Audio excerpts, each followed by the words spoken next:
Hello, and welcome back to the Marketing Blender Show, where we are talking all things B2B marketing and revenue growth. So today, our topic is the 5 things to never say in your brand messaging. And boy, do we see a lot of these 5 things. Yes, we do.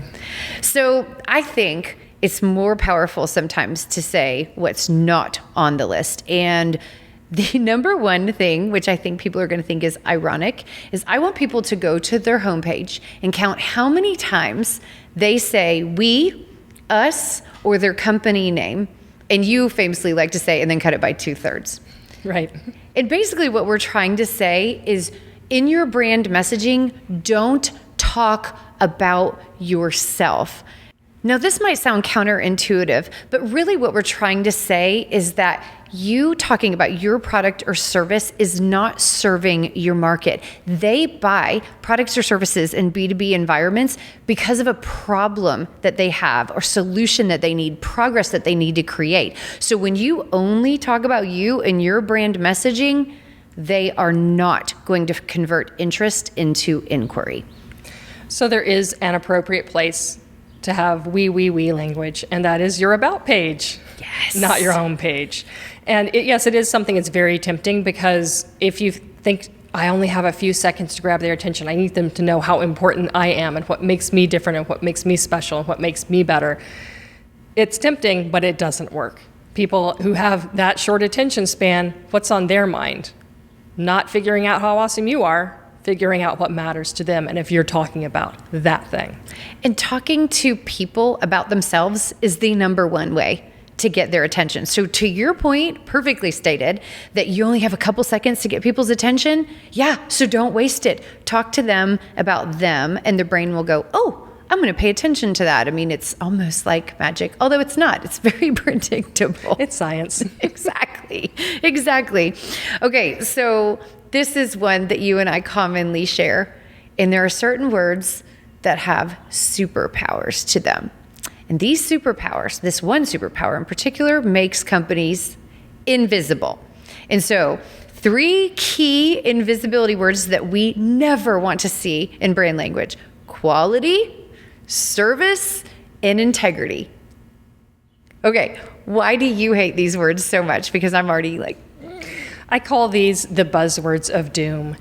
And one of the reasons is because everybody's using them. Everybody's making the same claims.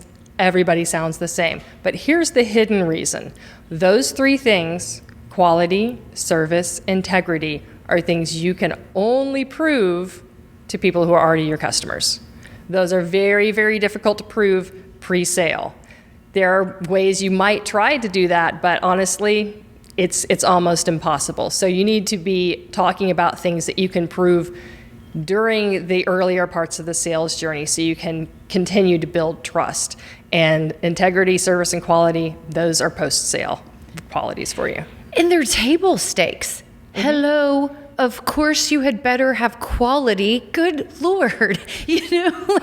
So there are times when if somebody's talking about quality too much, I'm like, why? Have they had quality problems in the past? And it actually provokes concern in me when they're overstating something that should just be obvious, evident, and a guarantee. Yes, and guarantee is actually another thing that I usually advise my customers or my clients to avoid saying, because unless that's top of mind for the prospect, why would you bring it up? You can only fulfill a guarantee if something's failed along the way. So that's not what you want the focus to be on. Now, I love this because there are times when a guarantee is appropriate, but a lot of people are hearing, oh, you should always come up with a guarantee. Like there's certain frameworks where they're like, have a guarantee. So how do people know when a guarantee is accidentally causing problems versus really finalizing and cementing that truth and that differentiation? It really comes down to understanding the buyer persona.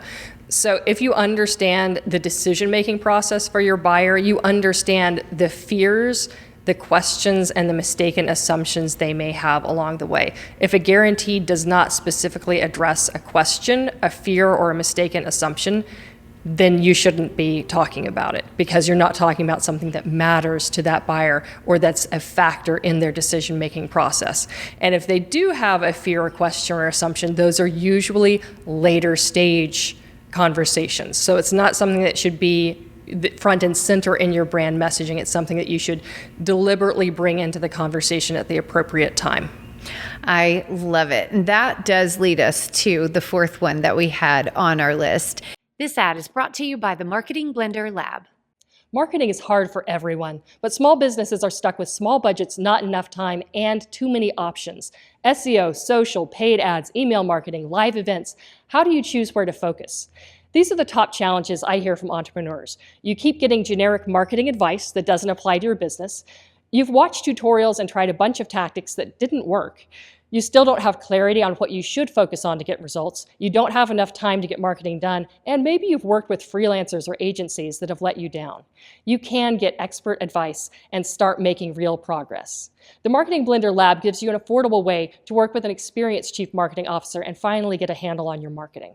We help you figure out how to reach your target audience and get more customers, what to focus on so you stop wasting time and money, and how to delegate effectively so you don't have to do it all yourself. Join me in the lab and let's figure out how to grow your revenue faster. And that is, in your brand messaging, you should not be over explaining. If you are using too many words in your early attention getting language, when you're simply explaining how you serve someone well, you will lose people so quickly. It's also visually overwhelming to see tons and tons of words, and which is ironic because you and I are both wordsmiths and we love words, but over explaining usually causes more problems than it solves. And it's exactly like what you were talking about, that you are more likely to prompt problems, fears, concerns, and worries that they did not know that they needed to have until you started over talking and over explaining about things that they didn't care about, and that, in your words, didn't matter to them. Overselling always slows down the sales process. It always makes things harder. This is also another example of where everyone's been taught the formula. This is how you write sales copy. This is how you create, agitate the pain. You have to explain to the person what their pain is, and then you say, this is how we solve it and this is the outcome. Chances are high that if a visitor is on your website, they know what their problem is. And you can, if you know your buyer persona, safely assume that they know what the problem is and jump right to addressing it with a solution. Now, this is actually true even if they're wrong about what the root cause of the problem is. Really You great. don't get to start by explaining to them why they're wrong. You have to start with your brand promise of how you're going to solve it. Really great point. No one's fingers ever just tripped over themselves on the keyboard and accidentally typed in your company's URL. Never going to happen. So you're exactly right. They're on your website on purpose for a very specific reason, which means they're in a very specific spot and place and time in their buyer's journey. And so they're already bringing assumptions, preconceived notions, and some awareness, whether right or wrong, to the website. And you need to have identified that ahead of time so that you can meet them where they are. So I think that is such a good point. All right, and the fifth one that we have, number 5. This ad is brought to you by the Marketing Blender. As you guys know, I'm a fractional CMO, and actually at the Marketing Blender, there's a whole team of us.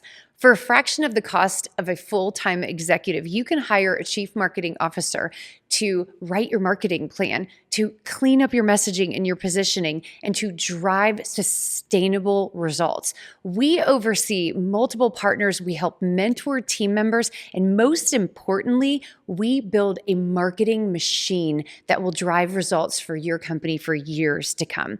If you're curious about what this looks like, and some of our engagements go from a couple months to a couple years, check out themarketingblender.com. Please stop using jargon in your brand messaging. Now, we oftentimes see clients want to be efficient. So actually they're trying to avoid number 4 when we were talking about over-explaining, but then they take too many large words and shove them into a tiny little phrase. And that phrase is so cumbersome mentally to understand in a short time frame that actually you just killed all meaning. So we are not fans of jargon. Yes, we're fans of efficient communication, but not jargon. So let's talk about what's the difference. Jargon is most often used to create mystification and complexity where it's not needed. And a lot of times we'll see this in organizations that are looking to pump up the perceived value of what they're selling, especially if it's consultative selling. Let's make this sound really complicated so people know they need a consultant.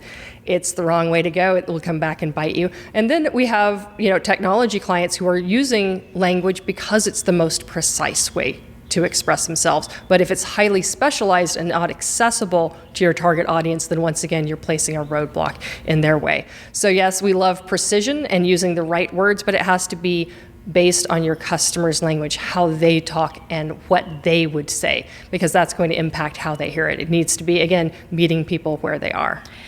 You bring up such a good point. I'm so glad you brought up the technology example too, because yes, fine, it's good to have precise language, but if it is not understood by your target market, it doesn't matter. You lost them. You lost the opportunity to explain to them why you said what you said.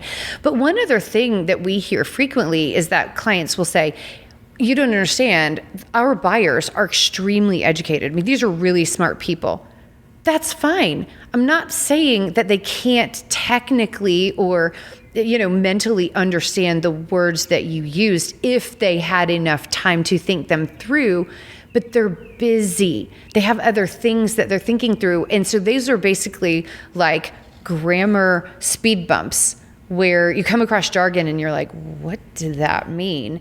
And you don't really slow down to rethink. You just get irritated and you speed up to get away from the speed bump. If there's ever an area where you're like, I need to reread that to understand it, it needs to go. One thing I do notice sometimes with clients who are trying to bring a new concept to market is they may be tempted to come up with new words because they're creating a new spot in the market, and positioning is very important, but I always encourage them, instead of trying to force a redefinition of a known word or create a new word, you need to figure out a way to name the problem that you're solving in a way that makes it clear what the solution is, rather than just trying to figure out a complicated way to talk about it. And sometimes that's relating it to something they already know, but please don't say you have the Uber of this or the Uber of that or the DoorDash of this, because that's been done to death. Absolutely. Well, and so I think that's a perfect summary. We've talked about what never to say in your brand messaging. So the things that you should be focusing on are practical ways for people to understand the problem that you solve. You also need to be thinking about, is this language that is just natural in the communication flow and it meets people where they're at in their buyer's journey? And that does tell the truth of your unique ability to specialize in them. So you guys, hope you enjoyed what you saw and heard. We'd love to hear from you, so please drop a comment, give us a thumbs up if you liked it, and definitely hit that subscribe button. We'll see you on the next episode. We hope you learned something today that will help you succeed with your marketing. And if you liked what you heard, definitely give us a thumbs up and a subscribe. Don't forget to check the show notes. We're sharing free tools and resources there. And you guys, we would love to hear your comments, so drop one in or send us an email and maybe we'll use your topic on a future show.